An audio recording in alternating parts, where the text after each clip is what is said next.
ඔයාලට කොහොමද මම අද හදන්න යන්නේ වෙනස්ම විදිහේ බිත්තර කරියක්. ගෙදර මස් මාළු නැති වෙලාවට ඔයාලට මේක මස් මාළු වගේම රසට හදාගන්න පුළුවන්. එහෙනම් අපි යමු මේක හදන විදිහ බලන්න.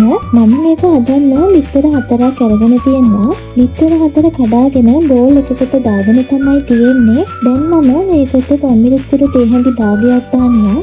ඒ වගේම ලුණු තේ හැඳි භාගයකුත් එකතු කරගන්නවා. තව පොඩියට කපාගත්ත ලුණු ගෙඩි භාගයකුත් එකතු කරනවා.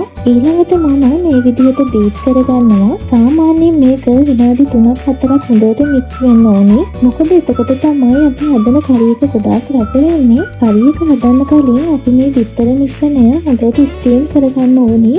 ඒකට මම මේ වගේ කේක් ටැටියක් අරගෙන තියෙනවා. ඒකේ පොල් තෙල් ටිකක් ගාගෙන තමයි තියෙන්නේ.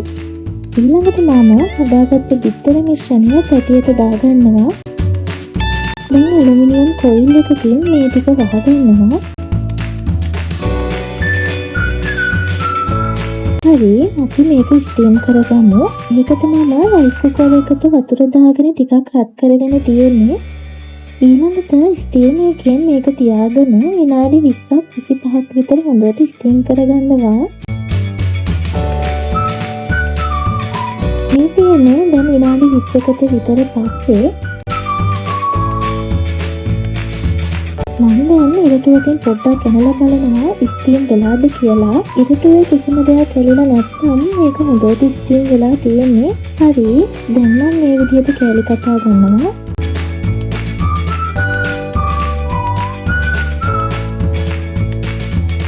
අපි දැන් බලමු මේ රස බිත්තර කරියක හදන්නේ කොහොමද කියලා.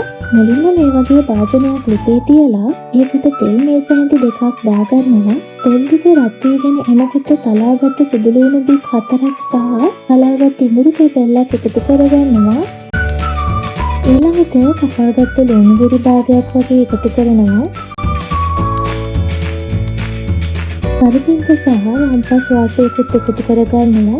දැන් මේ ටික මික්ස් කරගෙන විනාඩි 2ක් විතර ෆ්‍රයි කරගමු. ඊළඟට මිරිස් කුඩු තේ හැඳි භාගයක් දාගන්නවා. ඒකටම 3-5 තේ හැඳි කාලා කහ පොඩි තේ හැඳි කාලකුත් එකතු කරගෙන මික්ස් කරගන්නවා. ඊළඟට ලුණු තේ හැඳි භාගයක් එකතු කරනවා. නැවතත් මේ විදිහට මික්ස් කරගන්නවා. ඊට පස්සේ මේකට මම චිකන් කරි පවුඩර් තේ හැඳි දෙකක් එකතු කරගන්නවා. ඊළඟට ලිපේ ගින්දර ටිකක් අඩු කරගෙන විනාඩි 2ක් වගේ හොඳට මික්ස් කරගන්නවා. ඊට පස්සේ පොල් කිරි කප් එකක් දාගන්නවා. දැන් ආයෙත් මේ ටික පොඩ්ඩක් මික්ස් කරගමු. විනාඩි 3-4ක් විතර මේ ටික ඉතුරුනකල් පිස ගන්න ඕනේ. මේ විදිහට ඉතුරුනකොට කලින් හදාගත්ත බිත්තර කැලි ටික එකතු කරගන්නවා. දැන් ගින්දර අඩුම මට්ටමේ තියලා බිත්තර ටික හිමීට මික්ස් කරගන්න ඕනේ. ආයෙත් විනාඩි 5ක් විතර මේ ටික පිස ගන්න ඕනේ. මේ තියන්නේ විනාඩි 5කට විතර පස්සේ හරිදේ අපි රසම රස බිත්තර කරියක හදලා ඉවරයි. ගෙදර මස් මාළු නැහැ කියලා ඔයත් දුක් වෙන්න එපා. මේ විදිහට ඔයත් හදලා බලන්න. වීඩියෝ එක හොඳයි නම් ලයික් එකක් කමෙන්ට් එකක් දාන්න. වීඩියෝ එක බලපු ඔයාලට ගොඩාක් ස්තුතියි. ඉන්නේ නම් සුබ දවසක්.